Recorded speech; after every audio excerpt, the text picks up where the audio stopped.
bueno, aparte de decir la ligadura como un evento específico, ¿sí? Si les preguntamos o les preguntan, acuérdense siempre de ver la reflexión general, o sea, el manejo, la estabilización del paciente es lo primero, o sea, en un caso dado, no luego nada más el solo acto endoscópico, sino de manera integral, o sea, la estabilización hemodinámica del paciente, el ayuno, soluciones, en su caso transfusiones, o sea, el contexto general y ya después la particularidad.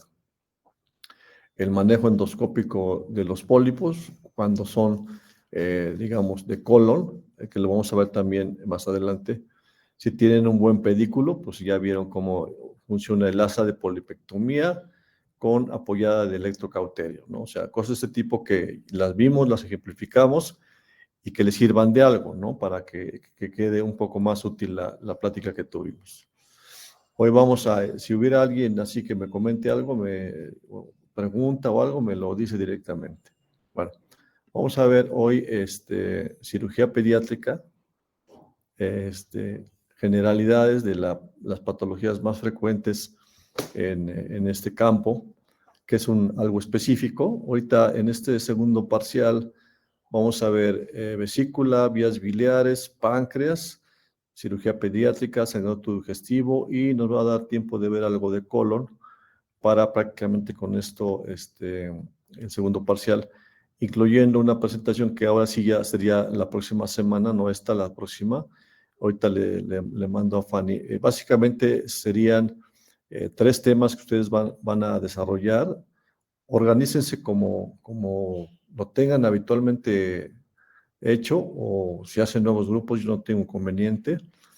Uno hablará de hemotórax, hemoneumotórax, ese es un tema específico, hemoneumotórax. Otro es derrame pleural y otro es taponamiento cardíaco o tamponade, ¿no? O sea, son los 3 temas.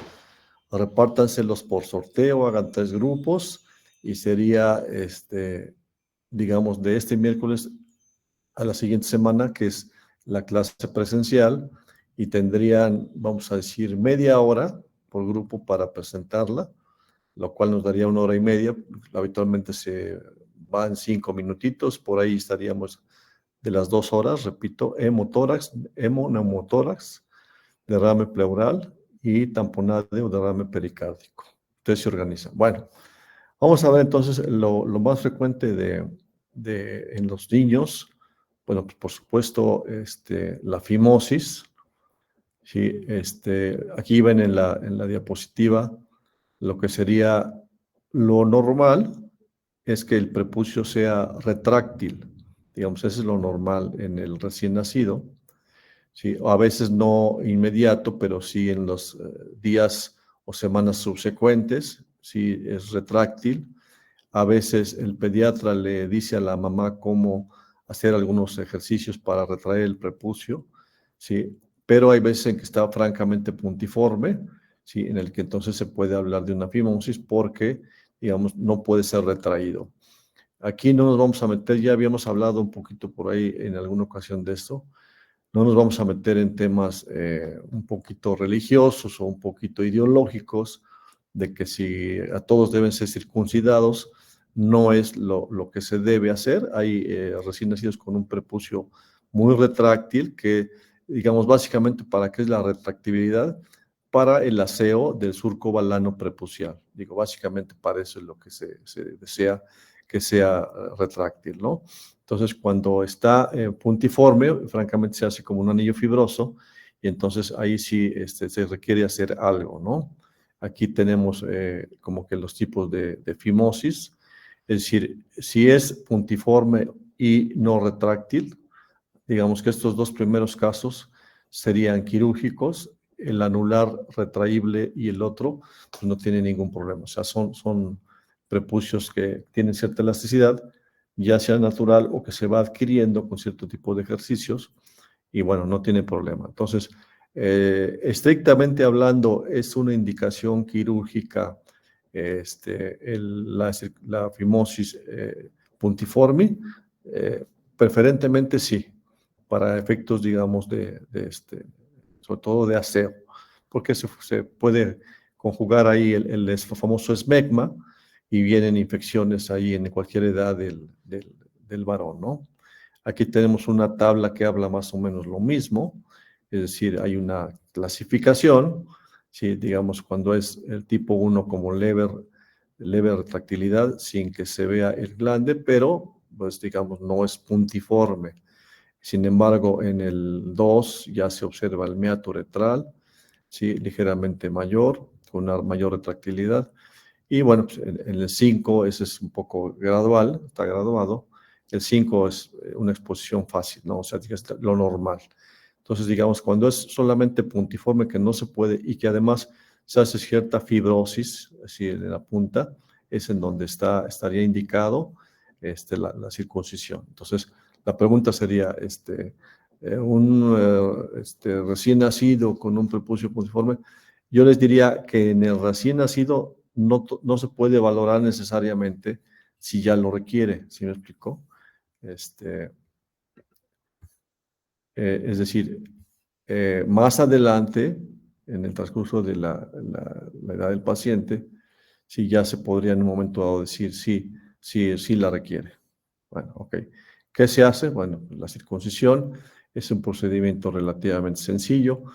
¿Qué sería lo que facilita en el recién nacido? A lo mejor ustedes que ya están en algunas clínicas, a lo mejor lo han visto, ¿sí? Hay lugares donde lo hacen con más frecuencia que en otros, porque si usan una campana, entonces, pues obviamente que el recién nacido tiene, pues a lo mejor tal vez una sensibilidad menor, o es muy rápido el procedimiento. Con la campana que se utiliza se hace hemostasia, se hace el corte y obviamente es un procedimiento pues de unos minutos, le dan por ahí un par de analgésicos al recién nacido y tan. Por eso diríamos que se estila hacerlo en algunos lugares, algunos pediatras lo recomiendan.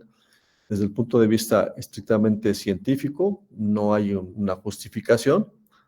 Ya a veces se ha señalado como que se abusa de la misma y entonces el punto medio sería en casos en el que se tiene un prepucio puntiforme que no permite asomar a veces ni el meato uretral, esa sí es una indicación de circuncisión. Entonces, que quede como que tal claro, ¿no? Porque inclusive también, si es así, la orina no sale con facilidad. Cuando es retráctil y se ve el meato uretral, pues entonces no tiene problema para que la orina salga libremente, sin problemas de higiene, pero cuando no permite ni siquiera ver el meato, pues la orina se queda por ahí también como remanente, independientemente de que hay una secreción normal de glándulas, sobre todo en el surco balano prepucial. ¿De acuerdo? Entonces, podríamos decir que ese es el justo medio, el término medio para no abusar de la misma. ¿De acuerdo? Ahora, muchas veces sucede que se retrae el prepucio, no sé si ya lo vieron ustedes en alguna materia. Si ya lo vieron, bueno, pues me dicen y vemos si avanzamos o también lo omitimos. La parafimosis es cuando se retrae el prepucio y se inflama. Entonces ya no se puede volver a regresar a su estado natural. Se queda inflamada acá, digamos, en la parte proximal del pene, ¿sí? Por detrás del glande, y entonces eso se llama parafimosis y requiere inicialmente un manejo médico antiinflamatorio. A veces con eso se logra desinflamar y se logra en un momento dado lograr colocar el prepucio en su lugar, y en otros no, se hace quirúrgico. Aquí estamos viendo ya abajo una gráfica que se hace una incisión, vamos a decir, vertical. Si se están fijando, es una operación sencilla. Sí, se hace una incisión vertical y después se sutura de manera horizontal de tal forma que amplía, ¿sí? La circunferencia del prepucio y entonces pues ya prácticamente el problema se resuelve. ¿Sí? Entonces esa es, digamos, una complicación de la fimosis, es que a veces alguien está haciendo la retracción al recién nacido, al lactante, y se queda atrás. Y luego también sucede en personas, en escolares o adolescentes, no es solamente algo privativo de la lactancia, ¿no? También puede suceder más adelante, alguien que tenía un prepucio no retráctil y hace la retracción, no lo regresa a su lugar, se dematiza el prepucio, ya no regresa y eso se denomina parafimosis. Y si no cede al manejo antiinflamatorio, ¿sí? Hay que hacer el procedimiento que está así señalado. Y si en un caso dado, digamos, se desinflama y regresa a su estado natural, ese paciente debe ser circuncidado en el mediano plazo, ¿sí? O sea, ya tuvo un episodio de parafimosis, ¿sí? Es candidato a una circuncisión más adelante. ¿De acuerdo? Si hay alguna duda, me van interrumpiendo. Bueno, ahora, otra de las patologías frecuentes del lactante, recién nacido lactante, es el testículo no descendido o la criptorquidia, ¿sí? Tal vez recuerden ustedes embriológicamente que el tejido testicular, el tejido gonadal, en ambos sexos, digamos, viene en el polo inferior del riñón. Entonces va descendiendo, aquí se ve una línea, digamos, de donde va descendiendo en ambos lados, por el retroperitoneo, ¿sí? Esto desciende por el retroperitoneo. No es, digamos, intraabdominal, es un poco retroperitoneal, porque los riñones son retroperitoneales, así como el páncreas es retroperitoneal, los riñones son retroperitoneales, vamos a decir, y por debajo del polo inferior de los riñones desciende lo que es el origen embriológico de los testículos, y que normalmente a las 36 semanas de gestación, en teoría el testículo tiene que estar en la bolsa escrotal. Digamos, eso es lo que sucede de manera natural. No todos los recién nacidos tienen los dos testículos en la bolsa escrotal. Eso ustedes cuando pasen ya ahora a cuneros o a la sala de obstetricia y vean con el pediatra recién nacido, van a ver una rutina de lo que se explora, ¿sí? La permeabilidad, ahorita vamos a ver la atresia esofágica, le ponen una sondita orogástrica, si no es nasogástrica, normalmente orogástrica, para ver la permeabilidad del esófago, le hacen un lavadito, etcétera, y revisan que no exista luxación de la cadera, la luxación congénita de cadera, etcétera, ¿no? Y revisan las bolsas escrotales. Bueno, en algunos casos no están ahí los testículos, simplemente se señala en el expediente, más no se puede catalogar en ese momento que el paciente tiene criptorquidia. ¿Por qué? Porque puede estar en el canal inguinal y en unas semanas ya el testículo está en su lugar, ¿no?, definitivo, que sería la bolsa escrotal. Entonces, no se puede catalogar como tal o hacer un diagnóstico al momento del nacimiento, simplemente se reporta como testículo derecho, no se encuentra en la bolsa escrotal, ¿sí? Ya más adelante se hará la clasificación. ¿Por qué? Porque como ven acá, por ejemplo, se puede quedar, ¿sí? Aquí lo estamos viendo, en el abdomen, que es esta parte de acá, en el abdomen, ¿sí?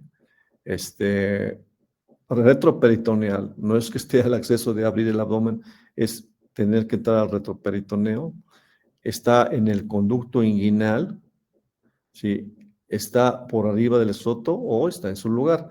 Y si se fijan aquí del lado izquierdo, que se ve una especie como de cilindro, de un tubo, pues ese es el canal inguinal por donde desciende el testículo, vamos a decir. Acuérdense que esto está vinculado con una pregunta que había de examen de la hernia inguinal indirecta. ¿Se acuerdan que la hernia inguinal indirecta es porque el conducto peritoneo vaginal en el canal inguinal, ¿sí?, no cierra bien, queda con cierta debilidad? Es, digamos, el mismo caminito del testículo por el que en un momento dado se va a insinuar una hernia inguinal indirecta. Entonces ahora nos explicamos por qué una hernia inguinal indirecta, si progresa, puede llegar ¿a dónde? Hasta el escroto, ¿sí? Puede hacerse una hernia inguinoescrotal, ¿sí? Porque entendemos ahora que es el mismo camino embriológico del testículo por el que en un momento dado queda la debilidad y entonces es ahí donde se insinúa, empieza una incipiente hernia inguinal y si progresa en un adulto mayor o en un joven, ¿sí? Esto varía de edad a edad según el efecto embriológico, la debilidad anatómica con la que queda. En un momento dado, este es el origen de la hernia inguinal indirecta, y se puede hacer inguinal indirecta o inguinoescrotal. O también, ahorita vamos a ver, que si en un momento dado queda permeable ese canal, puede trasudar un poco de líquido intraabdominal, porque normalmente el abdomen tiene cierto líquido ahí de trasudado. Se puede cerrar el conducto y quedarse un poco de líquido en el escroto para formar un hidrocele. Entonces ahorita lo vamos a ver, pero digo, para que relacionen conducto inguinal, hernia inguinal indirecta. Lugar por donde desciende el testículo a la bolsa escrotal, el anillo inguinal, el conducto inguinal. Por eso las hernias inguinales indirectas pueden ser inguinoescrotales. O sea, esa es la misma correlación anatómica. Queda claro, ¿no? Bueno, entonces aquí también hay un cierto diagrama, ¿sí? Si, por ejemplo, es bilateral, después de unas semanas efectivamente no están los testículos en su lugar, y si es bilateral, entonces sí se puede hacer un análisis hormonal para ver el tema endocrinológico, es decir, puede ser que a ese paciente requiera un poco de estimulación con testosterona, ¿sí? Para que en un momento dado bajen los testículos a la bolsa escrotal. Digamos, entonces puede haber cierto grado de hipogonadismo o alguna variante, hay inclusive síndromes que van acompañados de otras cosas, ¿no? Pero bueno, en este caso, para simplificar, si es bilateral, no es decir, pues hubo una falla en el descenso de ambos, sino que puede haber un tema ahí de carácter hormonal, ¿de acuerdo? Ahora, en cuanto al manejo, si es palpable, ¿sí? Si baja a la bolsa, digamos, aunque esté en el canal inguinal, pero si se hace cierta compresión, ¿sí? Y logramos bajarlo, eso es normal. O sea, no está en su lugar, pero al final, en unas semanas o meses, va a estar en su lugar, si es que está retráctil porque tiene suficiente elasticidad los vasos espermáticos, los vasos testiculares, para que llegue a su lugar al escroto, ¿sí? Si no baja, ¿sí? Entonces sí, entonces hablamos de que el manejo ya requiere un manejo quirúrgico, ¿sí? Si no está palpable, vamos a hablar un poco de la orquidopexia, si no está palpable, aquí dice la laparoscopía, ¿sí? La verdad, sí se utiliza la laparoscopía, pero yo les diría que un buen ultrasonografista, y es un procedimiento no invasivo, ¿sí? Aquí, como dice aquí, puede determinar si no hay testículo, o sea, puede también tener una genesia, ¿sí? O puede estar el testículo intraabdominal, puede estar en un momento dado muy pequeño, ¿sí? Se quedó ahí en la parte abdominal retroperitoneal, ¿sí? O si está por arriba del canal inguinal, no lo palpamos, pero si está ahí, diagnosticado por ultrasonido, pues hay que ir por él para descenderlo al escroto. Entonces, al igual que este caso, de que no baja, pero ahí está, de características normales, digamos, lo logramos palpar en el canal inguinal, este caso es palpable, ok, sí, hay que hacerle la cirugía. No es palpable, hacemos estudios de diagnóstico, ahí está, tiene características morfológicas normales, ¿sí? Hay que ir por él para bajarlo a la bolsa escrotal. Está atrófico, hay que ir por él y quitarlo, porque en un momento dado un testículo, que ese es el asunto, el decir, ¿y por qué? O sea, que podría quedarse en su lugar. Después pueden preguntar, ¿por qué el testículo tiene que estar en su lugar?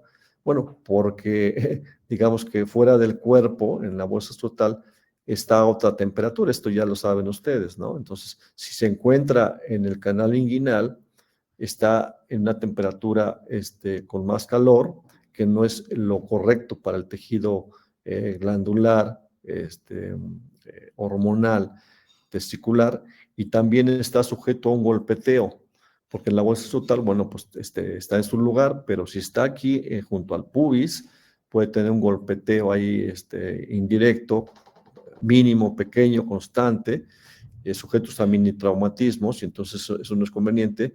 Y se sabe, si esto obviamente ya es algo muy antiquísimo, que puede ser en un momento dado, si uno lo deja, ¿sí? El origen inclusive de en cáncer testicular. Entonces, digamos, no conviene dejar ahí un testículo atrófico después de mucho tiempo. Entonces, aunque esté atrófico, hay que ir por ese pequeño segmento de testículo atrófico para quitarlo y mandarlo a patología, así sea un paciente escolar, ¿de acuerdo? Entonces, ¿cuál es el tratamiento del testículo no descendido de la criptorquidia? Si no desciende de manera franca, es quirúrgico. Si se encuentra en el abdomen retroperitoneal, pero es viable, hay que descenderlo. ¿Cuál es el tratamiento? Sí, la orquidopexia. Aquí está el término, orquidopexia. Ahorita vamos a ver, yo creo que sí nos va a dar tiempo de ver algo de nomenclatura quirúrgica, porque es importante que en cirugía, si no se puede ver toda la temática, que tengan ustedes las nociones generales de la nomenclatura de las cirugías en todo el cuerpo, por lo menos las bases. Entonces acuérdense, por ejemplo, que vamos a ver el término, el sufijo, prefijo, pexia es de fijación, ¿sí? Orquidopexia es la fijación del testículo a la bolsa escrotal. Es decir, hay que hacer una incisión inguinal, hay que entrar al canal, al conducto espermático, ir por el testículo, ¿sí? Disecar perfectamente los vasos, que hasta dónde tenemos que irlos a buscar en el retroperitoneo, hasta abajo del riñón. O sea, ¿para qué? Para que te den con suficiente elasticidad. Si nada más disecas, tomas el testículo, lo bajas tantito así o lo traccionas, pero no liberas los vasos, no liberas el deferente. Es una cirugía completa, mal hecha, que no va a servir para nada. El testículo, lo fijes con lo que fijes, se va a regresar a su lugar porque no tiene la elasticidad, las venas, la arteria, el conducto deferente. Tienes que liberar las estructuras con mucho cuidado. Es una cirugía muy bonita, pero sí es meticulosa para que los diseques.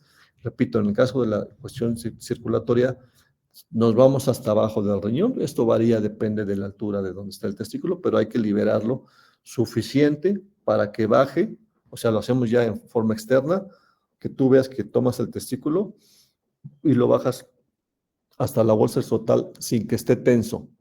¿Sí? Esa es, digamos, la clave de la orquidopexia. ¿Sí? ¿Cuál es la clave de la orquidopexia?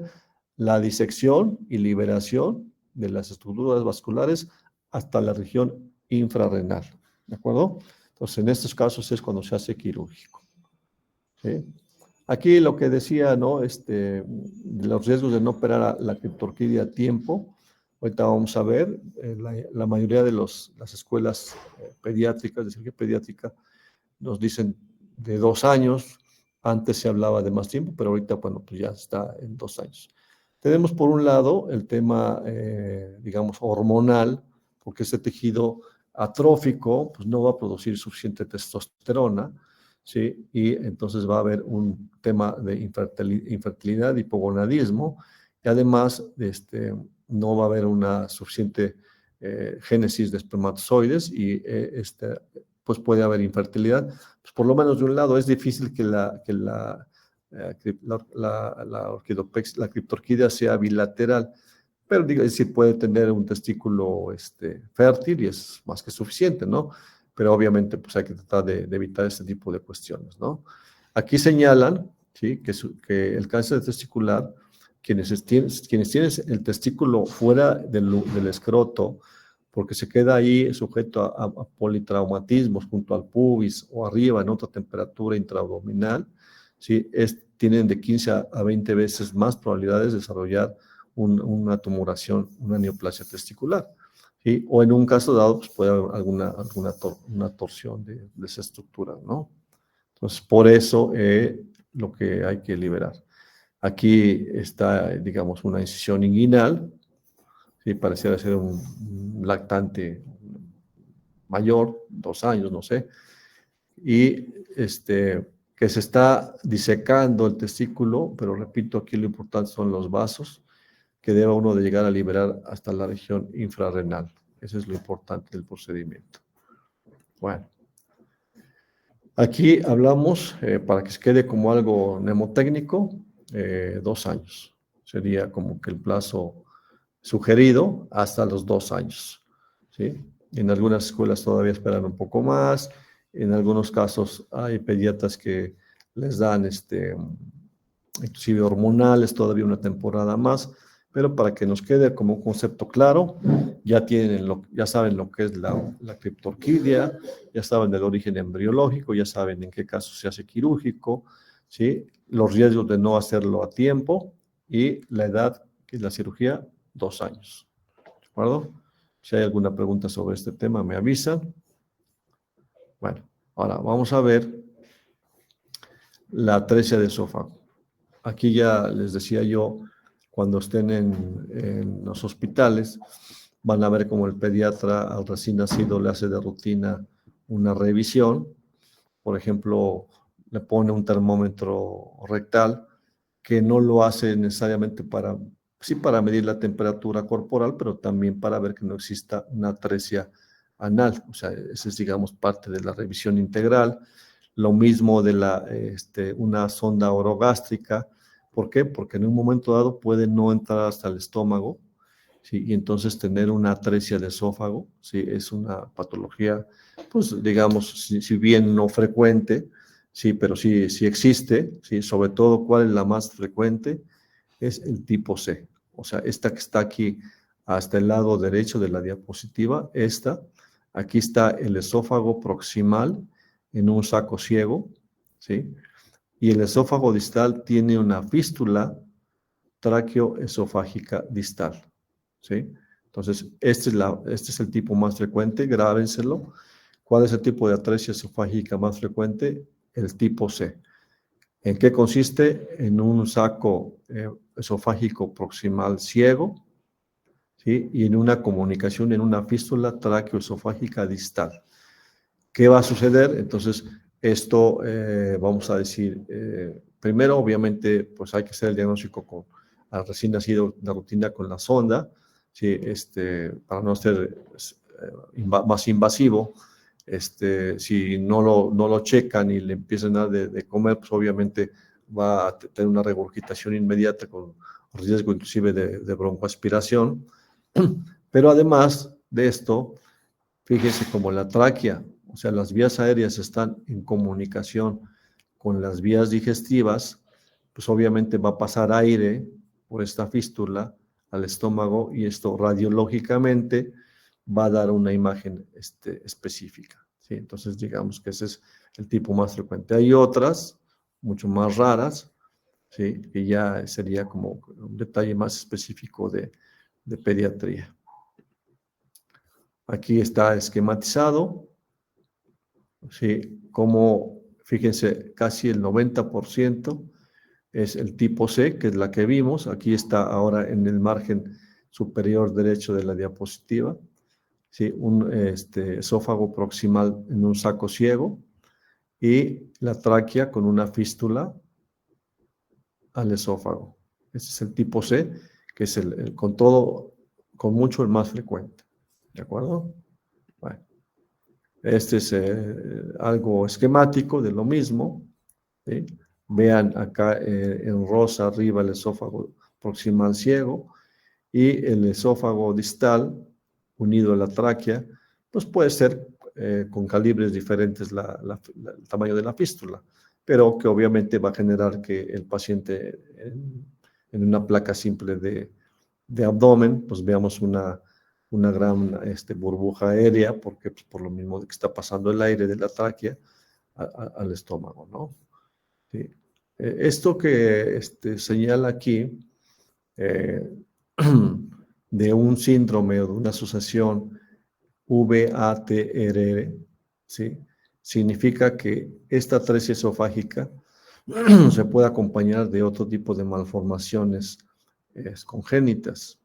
O sea, aquí la V se refiere a anomalías vertebrales, la A de la letra Bacter o Bacter se refiere a atresia anal, la C se refiere a anomalías cardiovasculares, la T, bueno, pues ya habla de la fístula traqueoesofágica, la atresia esofágica, que prácticamente es el tema que estamos viendo, se puede acompañar entonces de anomalías vertebrales, de atresia anal, de problemas cardiovasculares y de anomalías renales, ¿sí?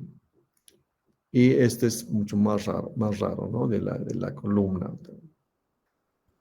Entonces, ese es un síndrome, una asociación de múltiples anomalías congénitas asociadas con la fístula, con la atresia esofágica.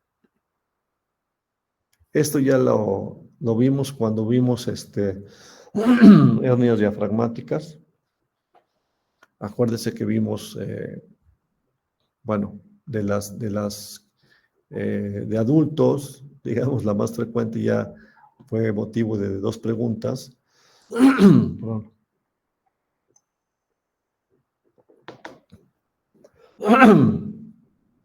Que les decía yo, la hernia yatal por deslizamiento, esa es a la que nos vamos a referir. Ahora, en este caso estamos hablando de pediatría, y son 2. La más frecuente es la de Bogdalek, que esta la vemos más en el hemitórax izquierdo. ¿Se acuerdan que aquí, si aquí está el diafragma, fíjense cómo aquí en la parte inferior izquierda, sí, está el orificio de Bogdalek. Y la de Morgani, acuérdense que es retroesternal, esto es anterior, en la parte más anterior del diafragma, ¿sí? Son las hernias diafragmáticas, digamos, del tema, vamos a decir, pediátrico, ¿no? Que tengan el conocimiento, que sepan los nombres y pues que puedan deducir en un caso dado la sintomatología o, por ejemplo, decir, ¿cuál sería el hallazgo radiológico de una hernia de Bogdalek? Bueno, pues la presencia de la cámara gástrica en el hemitórax izquierdo, por ejemplo, ¿sí me explicó? O sea, ya sería entrar al detalle fino. Bueno, otra patología relativamente frecuente de el recién nacido es la hipertrofia congénita o la estenosis hipertrófica del píloro. Estas se les van a preguntar de todas en los exámenes, ¿sí? Les van a decir, un recién nacido, preferentemente varón, ¿sí? A las 3 semanas de vida empieza con vómitos, ¿sí? Y a la palpación le palpan en la parte superior del abdomen lo que se llama la oliva pilórica. O sea, como que agua pasa por mi casa, ¿no? O sea, eso es lo que les van a preguntar siempre. En el ENARM y en el examen final y en todo van estenosis hipertrófica del píloro, señalando que es un varón, 3 semanas de vida, ¿sí? El vómito que tiene el recién nacido, ¿sí? Y el hallazgo de la palpación de la oliva pilórica y el diagnóstico que pues preferentemente se hace por ultrasonido, ¿no? Entonces aquí tienen algunos datos adicionales, ¿sí? Entonces, ese es el anterior. Este ya es otro caso. Acuérdense de ¿sí? Esta es la única diapositiva de este tema, pero es un tema que de todas van a tener preguntas. O sea, si quieren adentrarse un poco, bueno, pues aquí está la clínica, un poco más en los varones, primogénitos, etcétera, ¿no? Bueno, y el diagnóstico por ultrasonido, pero, y el tratamiento, el tratamiento quirúrgico, ¿sí? Esa es la piloromiotomía de Ramstedt o de Federer Ramstedt, ¿sí? Ese nombre, así que es un nombre propio de un cirujano desde muchos años, también se les van a preguntar. ¿Cuál es el tratamiento de la estenosis hipertrófica del píloro?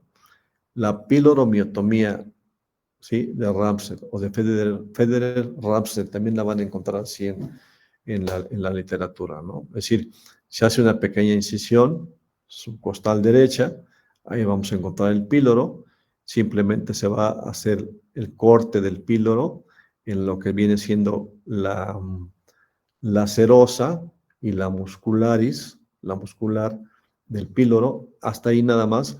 En cuanto uno hace el corte de la muscular, se empieza a protruir la mucosa. Esa, por supuesto, no hay que abrirla, porque entonces ya vendría pues una fuga de contenido gástrico. Entonces, simplemente es abrir la serosa y la musculares. Por eso se llama píloro miotomía, mío de músculo, píloro de músculo. Otomía, el corte del músculo del píloro, nada más, excluyendo la mucosa.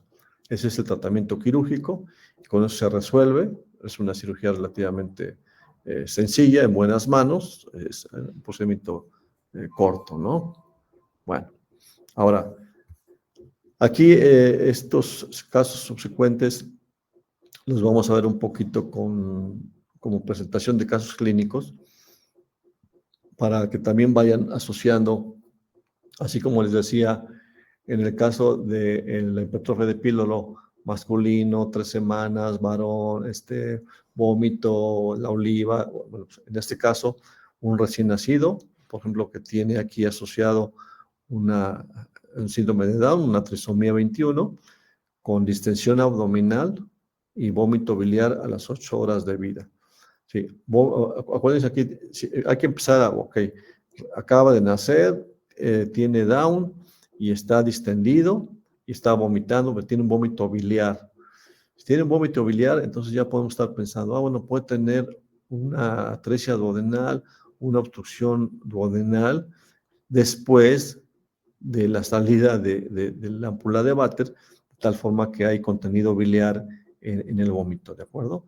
Y prácticamente es inmediato, ¿no? O sea, prácticamente a las horas de haber nacido, ¿sí? Aquí está, en este caso, la atresia duodenal, que habitualmente es un poquito más baja, de tal forma que sí logra ver contenido biliar en el estómago y es lo que vomita el menor, ¿no? Ya el manejo, ahorita vamos a ver una diapositiva, pues es nada más que dominen la nomenclatura que vimos en el caso de cirugía intestinal, que si es una duodeno gastroanastomosis terminal o laterolateral o cosas de ese tipo, ya sería como que el detalle fino, ¿no?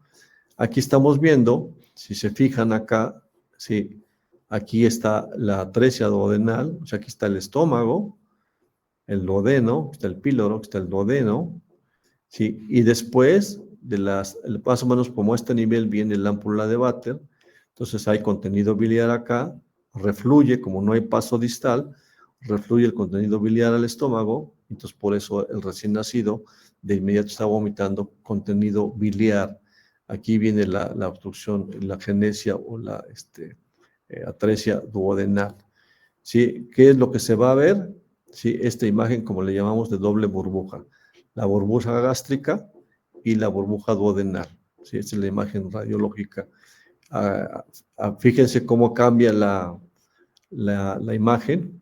¿Se acuerdan que en el caso del recién nacido, bueno, pues con una placa les abarca todo el tórax y el abdomen, ¿no? Pero acuérdense que en abdomen, en pacientes mayores fíjense cómo se ve. En esta placa, esta de acá, el recién nacido está acostadito. Entonces, por eso se ve así la burbuja gástrica y la burbuja duodenal. Si lo paran, fíjese cómo aquí está en de pie, no está en decúbito, se ve la burbuja gástrica, pero con un nivel, ¿sí?, hidroaéreo, y la burbuja también ligeramente, ¿de acuerdo? Entonces, para que vayan completando la idea de las radiografías, si está vomitando jugo biliar, entonces tienen una atresia distal a la desembocadura biliopancreática, etcétera, ¿no? Ese es un poco también el ejercicio de un sinfín de variantes de anomalías, pero que les va uno tomando forma en el contexto de la anatomía de todos los días. Esta es un poco la cirugía que se hace. Sí, este es, digamos, un poquito el duodeno proximal con el duodeno distal, si se puede, y si no, con una asa de yeyuno. Sí, entonces se hace una anastomosis lateral. ¿Por qué? Porque no lo estamos haciendo en los extremos, ¿no? Bueno, esa es, digamos, la atresia duodenal. Ahora, tenemos a otro recién nacido, estamos hablando de cirugía pediátrica, en este caso de término, con un adecuado control prenatal, que están diciendo como que todo iba muy, muy bien, o sea, nace con un Aguard de 9, está pesando inclusive pues, casi el límite alto de 3,500, y presenta después de las 6 horas de vida vómito también biliar, distensión abdominal, irritabilidad, ¿no? Bueno, entonces aquí podemos tener, ¿sí?, ya variantes vasculares que hacen tener ausencias congénitas en la luz intestinal en segmentos diferentes. Sí, puede ser una obstrucción parcial o total, ¿sí? Entonces, hay ausencia congénita de luz intestinal. Así como hay la atresia duodenal, puede haber una atresia yeyunal, ¿sí?, proximal o medial, o sea, en un segmento diferente del intestino delgado, ¿de acuerdo? ¿Sí?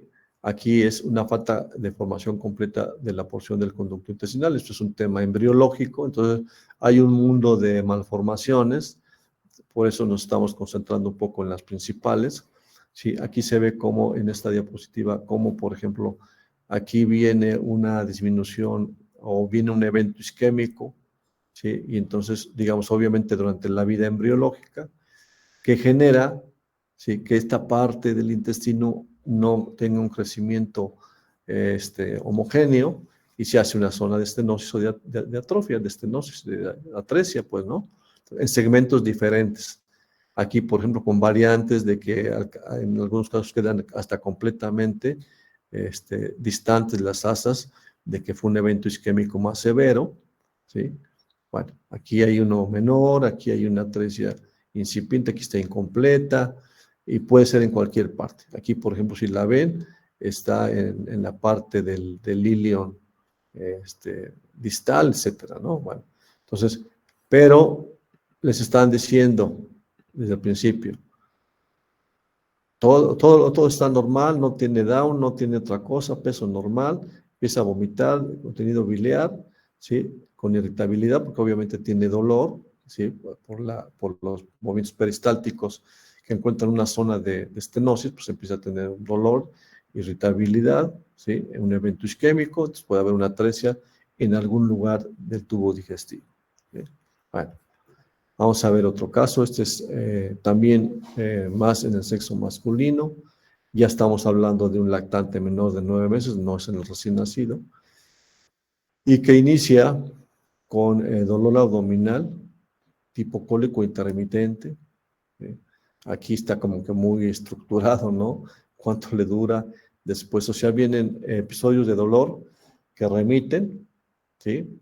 Después viene vómito, pero aquí lo importante, grábense esto de las evacuaciones color grosella. ¿Sí? Ese es el dato que se los van a poner siempre y que es como el patognomónico, el más significativo de poder hacer el diagnóstico. O sea, así como les decía yo a veces por mnemotecnia, ¿no?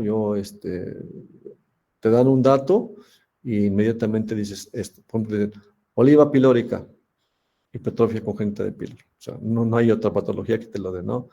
Entonces, que te diga, un lactante menor, evacuaciones color grosella, aparte de todo lo demás. ¿Sí? Bueno, ya con esto se hace el diagnóstico de una intususcepción, ¿sí? Con este diagnóstico. Aquí está descrito con lo más frecuente, la edad, el tipo de dolor intermitente, ¿sí? ¿Sí? Vómito, y, o sea, y las evacuaciones es una intususcepción. ¿Eso qué es? Es decir, vean cómo en un momento dado un asa intestinal se mete dentro de la otra. Eso es una intususcepción. O sea, aquí se ve, digamos, se está quitando para efectos didácticos una capa, ¿sí? Vean cómo nosotros decimos, se telescopea, se mete el asa una dentro de la otra. Entonces aquí, si nosotros pasemos acá, vamos a encontrar una cierta induración. ¿Por qué? Porque aquí hay dos asas, esta que está dentro de esta, o sea, como acá, a este nivel, ¿sí? A veces se puede palpar en el abdomen de un paciente, si lo permite, si lo encuentra uno en un momento no está con dolor, en alguna parte del abdomen puedes palpar algo muy similar a lo que era la oliva pilórica, pero ahora se trata de la parte baja del abdomen, ¿sí? de esta zona de intususcepción, que empieza a tener zonas de isquemia Y por eso da las evacuaciones de ese color con sangre, ¿no? Con color grosella, ese es un poco el tema, ¿no? Entonces, la intususcepción, ¿sí? Es ya un lactante menor, habitualmente sano, ¿sí? Que empieza con dolor intermitente, tipo cólico, ¿sí? Y después con vómito y evacuaciones grosella. Acuérdense, el tratamiento es quirúrgico. En algunos casos, en algunos centros, digamos que tienen experiencia, sobre todo radiológica, pueden intentar, a ver si me puedo explicar. Si le ponemos un poco de aire al recto, ¿sí? Al recto, al colon, y ese aire o esa presión se difunde hasta la zona donde está la intususcepción, puede revertirla, ¿sí? Puede descomprimir, puede quitar la zona que está ahí telescopiada, si me explico, porque estamos en el sentido retrógrado, estamos metiendo presión del lado del recto, ¿sí? Entonces vamos por presión, la presión va a llegar acá, va a regresar esta asa a su lugar, pero esto obviamente solamente se hace en lugares donde tengan experiencia radiológica y que lo hacen pues con estudios de fluoroscopía y con mucho cuidado, no es algo que se haga en cualquier centro hospitalario, ¿sí? Aquí está este caso de esta invaginación intestinal, sí, es una intususcepción, pero le llamamos invaginación, pero fíjense que esta es ileocólica. O sea, aquí está el ciego, el apéndice, aquí está es el lugar de la válvula ileocecal y se metió el ileón al ciego. Entonces digo, invaginación intestinal es correcto, intususcepción es como ¿sí? Que si se dan cuenta se metió un asa de intestino sobre otra asa de intestino. Aquí que está haciendo el cirujano, ¿sí? Está haciendo la tracción, ¿sí? En sentido contrario de esta asa y de esta asa, para tratar de regresarla a su lugar normal. Entonces, se puede hacer así, se va también del lado, vamos a decir, proximal, distal, perdón, haciendo un poco la tracción, se va haciendo la tracción para regresar el asa a su lugar. Muchas veces se logra y tenemos un asa que no tiene una isquemia importante, entonces prácticamente ahí termina el evento quirúrgico. No hay que hacer absolutamente nada, ¿sí? Si uno revisa la coloración del asa, si uno ve que tiene buena circulación, a veces le ponemos un poquito de agua tibia en el campo quirúrgico, que genera discreta vasodilatación, mejora un poquito la perfusión tisular de esa zona intestinal, ¿sí? Y vemos que se recupera, se acabó el procedimiento. A veces ya tiene más tiempo, esto depende a veces del umbral del dolor que tiene el lactante, a veces depende del diagnóstico oportuno, de que los papás lo hayan llevado a tiempo, de que no le hayan enmascarado el cuadro, que ese es también un tema importante que les decía yo, que a veces va un paciente con vómito, con una evacuación grosella, y pues el interno, el pasante o hasta el médico general dice, no, pues va a tener por ahí un cólico intestinal de otro origen, vamos a darle antibióticos, vamos a darle antiespasmódicos, déjenlo en ayuno tantito. Entonces, obviamente pasa más tiempo, se prolonga el tiempo de isquemia, o sea, mientras esto esté aquí telescopiado, o sea, la introducción de esta asa dentro de la otra, empieza a tener cambios circulatorios, que es lo que repito, les da la isquemia, les da sufrimiento vascular y la evacuación grosella. En un caso dado, si tarda más tiempo por los factores que estamos comentando, al momento de descomprimirla, ya te encuentras un asa con una cierta necrosis o isquemia que no es reversible. Entonces te ves obligado a hacer una pequeña resección intestinal y una anastomosis. ¿Qué? ¿Cómo le pondríamos? Término terminal. O sea, en este caso, agarras la manguera, ¿sí? Y la haces así, o sea, término terminal. Ese es, digamos, entonces, ¿cuál es el tratamiento de la intususcepción? Es quirúrgico, exceptuando que en algún centro de alta tecnología puedan hacerlo de manera neumática, ¿sí? Pero si se hace quirúrgico, puedes encontrarte con unas asas viables y es un procedimiento relativamente sencillo, ¿sí? Y puedes encontrarte una asa ya isquémica que te obliga a hacer una resección intestinal, ¿de acuerdo? Pues aquí está, ¿sí? La tríada clásica, ¿sí? Aquí la tienen en el margen superior derecho.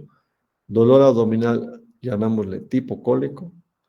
Una masa abdominal palpable, que es lo que les decía, que es la famosa morcilla, le llamamos así, la morcilla. La morcilla es esa asa que se mete una sobre la otra, está una asa, se mete la otra, se hace ahí una pelota, esa es la morcilla, ¿de acuerdo? Como si fuera una salchicha, ¿sí? Y se puede palpar cuando está en momento de relajación el paciente, que no está en el quejido, y las heces mucosanguinolentas, ¿sí? Esa es la tríada clásica clínicamente. El diagnóstico, ¿sí? Básicamente se hace por la ecografía, que es el de primera elección. Esto del enema, que inclusive puede ser terapéutico, esto les digo que se queda para lugares donde tengan sobre todo experiencia radiológica, equipos de buena tecnología, pero no se hace en los hospitales habitualmente, ¿sí? El tratamiento, ¿sí? Aquí habla de tratamiento neumático hidrostático, que es meter una cánula por el recto e insuflar con fines terapéuticos, no diagnósticos. O sea, ya el diagnóstico está hecho, pero estamos tratando de insuflar aire por el recto para que se vaya el aire todo el colon y por presión regrese el asa a su lugar, sea acá o si se encuentra en algún otro lugar también. ¿De acuerdo? Bien. Entonces, y ya si tiene más de 48 horas de evolución, se hace quirúrgico con las eventualidades que platicábamos de que puede ser sencillo, si se descomprime y tiene viabilidad, o puede hacerse una resección. Bueno, aquí estamos hablando de la edad más frecuente, se desconoce aquí la causa, ¿sí? Se da Aquí lo que dice es que si el paciente ya tiene mayor edad, se buscara otra causa. Puede tener un divertículo de Meckel, puede tener por ahí alguna otra malformación que contribuyó a la intususcepción, ¿no? Y esto que está haciendo aquí el cirujano, esta parte de acá, es la famosa tracción de una asa y de la otra en el sentido contrario para hacer una desinvaginación, o sea, se invaginó, se telescopió, se metió una asa dentro de la otra, ahora hay que traccionar una y otra para hacer la desinvaginación por taxis, que no quiere decir otra cosa más que por tracción. ¿De acuerdo? Bien. Este es ya un paciente, este es otro caso clínico, pues, otra malformación en cirugía pediátrica. Este es un recién nacido de escasamente 2 días. Si se fijan, va teniendo un poco de maña en la pregunta y en la redacción de las preguntas. Más adelante, tómenle atención a esto porque así los van a poner en sus exámenes. O sea, y a veces dices, pues es un niño eutrófico. Yo me acuerdo que había una patología que me señalaba que era un paciente eutrófico. Ok. Mira, por ejemplo, tiene 200. Sí, es un recién nacido hipotrófico, a lo mejor está en el percentil bajo, ¿sí? Y tiene distensión abdominal, deja de evacuar, tiene un vómito biliar y obviamente se revisó la región anorrectal de que no tenga una atresia anal, tiene escasamente 2 días, ¿no? A lo mejor no le habían revisado el recto, etcétera, pero lo está puntualizando, ¿de acuerdo? Bueno, entonces aquí ya estamos hablando lo que sería un intestino en condiciones normales, ¿sí? Y aquí entonces empezamos a tener patologías de tipo embriológico, con problemas en la neurogénesis, es decir, en la formación de la actividad neurológica del colon, para hablar del famoso colon, del megacolon agangliónico, ¿sí? Aquí viene la etiopatogenia, ¿sí? O sea, falla la migración craniocaudal de las células ganglionares de la cresta neural. O sea, de ahí deriva toda la inervación para el colon, vamos a decir, ¿sí? Bueno, Si falla el descenso de esta migración de células que le van a dar la inervación visceral al colon, se queda el colon sin inervación y entonces se queda sin motilidad, ¿sí? Entonces, se llama agangliónico porque pues, no se forman ganglios neurales, se queda sin circulación neurológica, y entonces, perdón, sin inervación, y entonces, pues obviamente es un colon que no se mueve, ¿sí? Es un megacolon o megacolon agangliónico, ¿sí? ¿Sí? O la enfermedad de Hirschsprung, aquí la tenemos, es un colon extremadamente ancho, ¿sí? Con zonas de estenosis, etcétera, ¿no? Y aquí, bueno, prácticamente está eh, nuevamente descrita la clínica, ¿sí? De según en el neonato que puede pasar, en el lactante que puede pasar, ¿sí? Porque obviamente hay se presentan edades diferentes. ¿Cuál sería como que un dato importante, como afecta sobre todo la región recto-sigmoidea? ¿Sí? Muchas veces se tiene un diagnóstico presuncional. Estamos hablando desde acá, desde un paciente que desde desde el recién nacido, a veces son pacientes en edad escolar, que tienen estreñimientos, que tienen un sinfín de cosas, no le encuentra uno, pero entonces empiezan a pensar, a ver, una placa, mira el colon distendido, ¿sí? Pues tiene un Hirschsprung, ¿sí? Un megacolon agangliónico. Bueno, vamos a ver, ¿qué le podemos hacer? La biopsia rectal, ¿sí? Para precisamente ver que ahí ya en el histopatológico tiene un problema de carácter de inervación, ¿sí?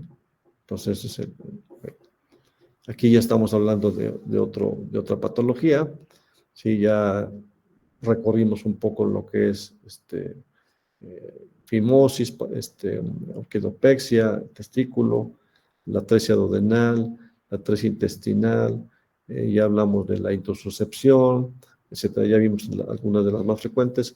Ahora, en este caso es un paciente en donde lo que predomina es la ictericia, ¿sí? Si el paciente tiene ictericia con acolia y coluria, ¿sí? Acuérdense, esto es una ictericia obstructiva, ¿sí? O sea, cuando se incrementa la bilirrubina directa, que te acuerdan que vimos el metabolismo de las bilirrubinas, que la indirecta puede ser por hemólisis, puede ser por alguna otra causa, pero cuando es incremento de la directa, es más de tipo obstructivo. Lo vimos en el caso de la coledocolitiasis, en el caso del cáncer de páncreas, pero ahora es un recién nacido. Bueno, pues seguramente tiene una malformación en la vía biliar, ¿sí? Que le impide la salida del contenido biliar hacia el duodeno, ¿sí? Entonces, por eso está con una ictericia severa de tipo obstructivo, ¿sí? Y entonces estamos hablando aquí de las famosas atresias de vías biliares. Puede ser en esta parte de acá, puede ser en esta parte de acá, por debajo de la bifurcación de los hepáticos, ¿sí? Tienen nomenclaturas diferentes, ¿de acuerdo? ¿Sí? Pero básicamente su forma de presentación es muy similar. O sea, pacientes de escasamente, ¿sí? Unos días de haber nacido, porque al principio todavía no logra pigmentarse las conjuntivas ni en la piel, ¿sí? Escaso un par de semanas de vida con ictericia, pensar en la atresia de vías biliares, que tiene aquí, digamos, segmentos diferentes de presentación. Aquí está en la parte distal, aquí está abajo de la bifurcación de los hepáticos, aquí prácticamente en el 3 es gravísima porque esta es casi intrahepática, es muy difícil hacer algo ahí quirúrgicamente, ¿no? Y bueno, tratamiento de la atresia biliar. Acuérdense que vimos, esto es un ejemplo típico de una derivación en Y de Rux. Aquí la tienen, que se las había ejemplificado para otro tipo de una gastrectomía, para la famosa pancreatectomía, el Whipple famoso, de una Y de Rux. Se haga de cuenta, este segmento intestinal, a ver si me puedo explicar, este segmento intestinal estaba aquí, o sea, este venía así, se cortó, se subió y aquí se hizo una anastomosis para restablecer digamos, el flujo biliopancreático y gástrico con una anastomosis yeyunal, término lateral. O sea, aunque si se dan cuenta, empiezan a manejar terminología que no es complicada. O sea, una Y y de Rux, una derivación bilioentérica, una anastomosis término lateral. Bueno, ya van completando su bagaje médico con este tipo de cosas, ¿de acuerdo? Entonces, aquí esta asa venía acá, se cortó, se subió el segmento distal hasta acá. Prácticamente lo que se hace con el yeyuno es pegarlo al hilio hepático donde están las vías biliares, los hepáticos, para que recolecte la bilis del hígado. Entonces aquí vendría el jugo biliar y aquí vendría la continuidad normal gastroduodenal y aquí obviamente vendría el jugo pancreático y ya pues este paciente tendría ya una vida normal. Digo, se plantea sencillo, pero es una cirugía laboriosa, sobre todo que aquí estamos metiendo el yeyuno hasta abajo del hígado. No crean que se puede agarrar los conductos hepáticos y meterlos dentro o sea, se tiene ahí cierta dificultad anatómica que nada más insinúas, ¿sí? Abres la boca yeyunal y la dejas ahí con unos puntos alrededor de los hepáticos y ya que drenen. La misma presión del jugo biliar hace que la anastomosis sea viable, nada más con que la fijes bien, ¿no? Pero digamos, entonces, es un recién nacido, 2 semanas, ictericia obstructiva, atresia de vías biliares, el manejo es, por supuesto, quirúrgico. Esto ya tiene que ser en un centro de concentración. Digo, son cirugías que a lo mejor yo les diría, sí las hemos hecho, pero ¿qué es lo correcto? O sea, aquí ya viene la ética, ¿no? Mandarlo a un tercer nivel de atención. ¿Por qué? ¿Por qué? Porque el cirujano pediatra de ese tercer nivel, a diferencia de un hospital de segundo nivel, pues es el que va a concentrar este tipo de patología, el que va a tener más experiencia quirúrgica, ¿no? ¿De acuerdo? Bueno, les decía yo cuando vimos lo de orquidopexia y criptorquidia, el descenso del testículo por el canal inguinal. Acá en este caso, este color verde pistache, ¿sí? Imagínense, aquí dice que esta es la cavidad peritoneal, que aquí termina. Aquí no hay continuidad, aquí ya está el conducto peritoneo vaginal, pero obliterado. O sea, por aquí descendió el testículo, está en su lugar, pero este conducto se cerró correctamente. Este paciente ni tiene hernia, ¿sí? Ni tiene nada, pero en este caso, ¿sí?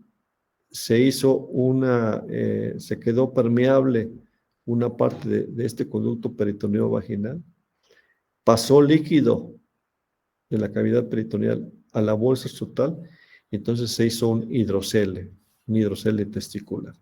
¿Sí? Es un paciente que pues, se le ve la bolsa total francamente aumentada de tamaño. Tú le pones la lamparita de diagnóstico y tú ves que transilumina, lo cual significa que tiene contenido líquido. Habitualmente el diagnóstico puede ser conservador, de vigilar que se reabsorba ese líquido, ¿sí? Y ya solamente que no se absorba al cabo de unas semanas, pues ya se hace quirúrgico. Aquí hay como que grados diferentes. Es lo mismo, es la misma, este es normal, que está aquí de este lado, aquí que estoy señalando. Aquí se quedó medio abierto y aquí francamente abierto, ¿sí? Pero aquí, por ejemplo, se cerró, se quedó en medio un poco de líquido y se volvió a cerrar. Entonces aquí hace no un hidrocele testicular, sino un hidrocele del cordón. Entonces, es simplemente una correlación anatómica en qué lugar se cerró, se quedó un poco abierto, se quedó líquido atrapado en el conducto, formó un hidrocele del cordón, en este caso, o aquí, si el líquido abdominal bajó hasta la bolsa total, se hace un hidrocele testicular. ¿De acuerdo? Bueno, y finalmente tenemos aquí lo que sería defectos muy, muy severos o raros, que sería el onfalocele, que es ese recién nacido, que, bueno, esto obviamente ya se diagnostica en la etapa prenatal, ¿sí? Ya con ultrasonido, pues pueden saber exactamente cuando no se formó bien la pared abdominal y viene una eventración de las vísceras a través del anillo umbilical, pero que el onfalocele, así nada más para que se acuerden, tiene un recubierto de saco peritoneal. O sea, sale envuelto en peritoneo las vísceras intraabdominales. Aquí inclusive casi se ve el hígado con varias asas, pero tiene una envoltura peritoneal, entonces se llama onfalocele. Y cuando no tiene este tipo de cobertura, ¿sí? Esa bolsa, entonces se llama gastrosquisis. Sí, es la gastrosquisis. O sea, aquí no tiene una membrana que lo cubre, ¿sí? A diferencia del onfalocele, que tiene aquí una membrana que lo protege, o sea, una membrana peritoneal. ¿De acuerdo? Digamos, este sería el tema de cirugía pediátrica. ¿Alguna pregunta? Yo creo que les voy a mandar la presentación de terminología quirúrgica. Déjenme, ahorita la voy a abrir nada más para que la vean. Repito, entonces van a formar 3 grupos, se van a dividir en la temática del hemoneumotórax, o sea, presencia de aire y sangre en alguno de los hemitórax, ¿sí? Derrame pleural, que es una patología completamente diferente, y el taponamiento o el tamponade cardíaco son los 3 temas que se van ustedes a repartir para el miércoles, de este miércoles en 8, ¿de acuerdo? Este miércoles yo los voy a ver, vamos a ver algo de patología de colon, vamos a ver cáncer de colon y probablemente la colitis ulcerativa, serían los temas que son relevantes de colon, ¿sí? Y nada más les voy a empezar a pasar la presentación que yo se la voy a mandar a Fanny.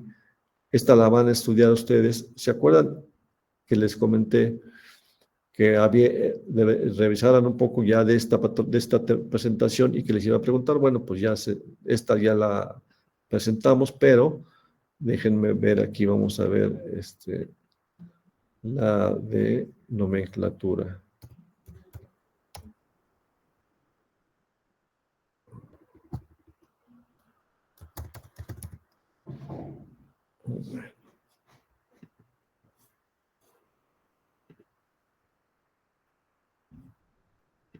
Terminología, vamos a ver.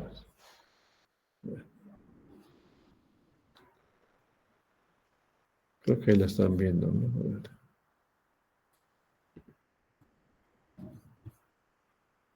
No, Doc, sigue la de Ok. pediatría. Ah, espérame.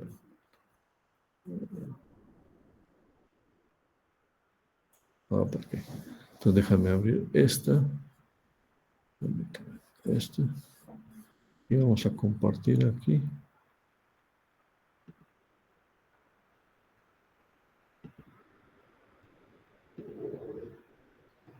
Ok. Creo que ya quedó una Sí, Doc. terminología. Ya está ahí, ¿no? Es muy genérico, es decir, aquí.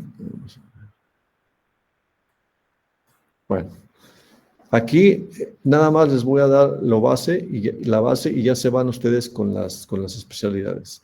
Son cosas que hemos visto. O sea, por ejemplo, cuando termina el término del procedimiento en ectomía, es extirpación. O sea, ustedes dicen una histerectomía, una colecistectomía, una apendicectomía, una nefrectomía, una neumonectomía. Si me explico, están hablando de extirpación. O sea, ectomía, están hablando de extirpación. Una otomía significa una incisión. O sea, por ejemplo, tiene que ser una traqueotomía de urgencia, es abrir. O sea, hay una pequeña diferencia en otomía en ostomía. Es decir, haces una traqueotomía, okay, nada más abres, ¿sí? Si tú haces una traqueostomía, haces haces la apertura de la tráquea y buscas la comunicación, un orificio, estás creando un orificio para comunicar. En este caso, pues lo haces con una cánula endotraqueal, ¿no? Pero bueno, cuando haces nada más la otomía, por ejemplo, puedes hacer vamos a suponer, me estoy imaginando, pues, un paciente, una jovencita, bueno, puede ser hombre o mujer, no voy a generar prejuicios. Si han escuchado esa patología que se comen el cabello, ¿no? Y entonces se genera una bola de cabello en el estómago. Lo diagnosticas por una placa, un ultrasonido, no sé, ¿no? Haces nada más una gastrotomía, o sea, otomía. Nada más voy a abrir el estómago, voy a sacar la bola de pelos y lo voy a cerrar. No voy a comunicar el estómago con nada. ¿Sí me explicó? ¿Sí? O cualquier otro tipo de procedimiento que dijeras, vamos a suponer, si un niño se tragó un muñeco, un anillo o algo, y no lo pudiste sacar por endoscopía, tienes que hacer una pequeña incisión, una gastrotomía, sacas el cuerpo extraño y cierras. A diferencia de una ostomía. Es decir, ¿se acuerdan que vimos la gastrostomía endoscópica? ¿Sí? Esa es la creación de un orificio de comunicación. ¿Sí? Una gastrostomía. ¿De acuerdo? Ahora, la plastía significa reconstrucción o reparación. Rinoplastía, rinoceptoplastía, una cranioplastía, o sea, puede ser una plastía de pared, es decir, tienes una hernia epigástrica y es una plastía de pared, o una hernioplastia, estás haciendo una reparación de una hernia, una reconstrucción de una hernia, ¿sí? Escopía es visualización, o sea, histeroscopía, laparoscopía, toracoscopía, etcétera, ¿no? Bueno. El término final, desis, es la fijación quirúrgica de algo, como en este caso de una articulación, una artrodesis de cadera o de otra parte, ¿no? Pexia también es como, por ejemplo, en el caso de la orquidopexia, bajas el testículo, ¿sí? Y lo fijas, ya lo habíamos visto, entonces estás haciendo la fijación orquidopexia, fijación del testículo. ¿A dónde lo fijas? A la cara interna de la bolsa sutal para que no se suba. ¿Sí? Bueno, tripsia, trituración, litotripsia, renal. ¿Sí? La haces por vía externa con un aparato de litotripsia. Bueno, entonces son como terminologías genéricas. Puede ser también muy sencillo, esto es anatómico, con los prefijos epi por arriba, sub, abajo, peri, alrededor, intra, retro, trans, ¿sí? O sea, vas a hacer una prostatectomía transuretral, trans a través de, ¿sí? Vas a hacer una, no sé, laparotomía, o vas a meter una aguja subdural por abajo de la dura madre, o sea, el sub, cualquier término que le sirva de referencia para la localización anatómica.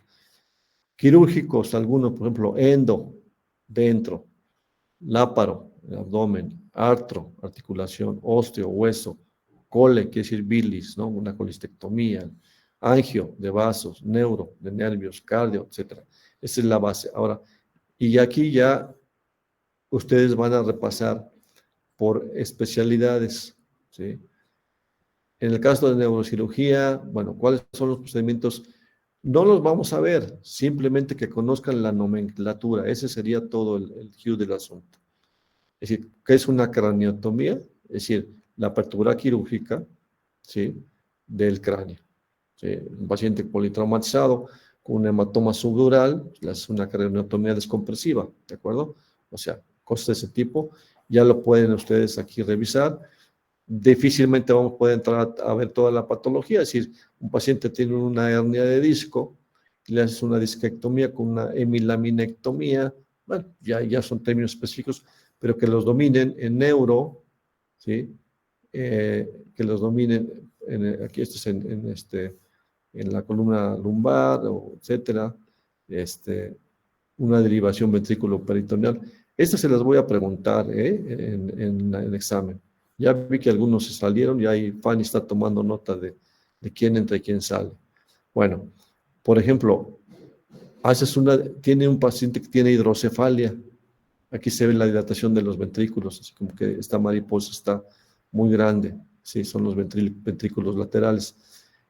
Tiene una obstrucción del drenaje del canal raquídeo, vamos, acá en la parte encefálica. ¿Qué haces con este líquido cefalorraquídeo? Pues, bueno, le metes un trócar acá, va subcutáneo, aquí por el cuello, y lo metes al abdomen. Entonces ya regresa a lo normal, o sea, haces la colocación de un catéter ventrículo, una derivación ventrículo-peritoneal. O sea, son términos sencillos, pero que ya se vayan involucrando en decir, pues la hidrocefalia, ¿qué le van a hacer? Pues le van a poner una válvula de Pudens y van a hacer para eso una derivación ventrículo-peritoneal. ¿Qué es una válvula de Pudens? Pues eso, o sea, es una valvulita que está aquí, se mete un extremo a los ventrículos, ¿sí? Y la otra parte va subcutánea y ya la metes al abdomen. Entonces, ya les dejo de tarea esta nomenclatura, ¿sí? Para que la vayan revisando. Y entonces nos veríamos el miércoles para ver algo de colon. Formen sus equipos y yo le mando esta presentación a Fanny y le voy a mandar en un mensaje en nombre de la temática. Tal vez les pueda poner un poco para que se ajusten en tiempos a la parte que interesa. En el caso del derrame pleural, cuál es la etiología, cuál es el tratamiento inicial, cosas de ese tipo, ¿no? O sea, para que no se pierdan en un mar de cosas, ¿no? Y que sea algo de utilidad. Eso sería, ahí sí, ya lo hicimos alguna vez cuando me tocó con ustedes el cuarto semestre. Sí tomo nota porque voy viendo el desenvolvimiento de ustedes ya están a un semestre de terminar, pues ya tienen que tener un léxico muy fluido de terminología médica, de cómo se desarrollan en público, de cómo manejan la explicación. Entonces ya voy tomando nota por ahí de los grupos, ¿no? ¿Alguna pregunta, algún comentario? ¿Nada? No, doctor. Bueno, ok, entonces les mando las dos presentaciones a Fanny, nos vemos el miércoles y creo que me faltaba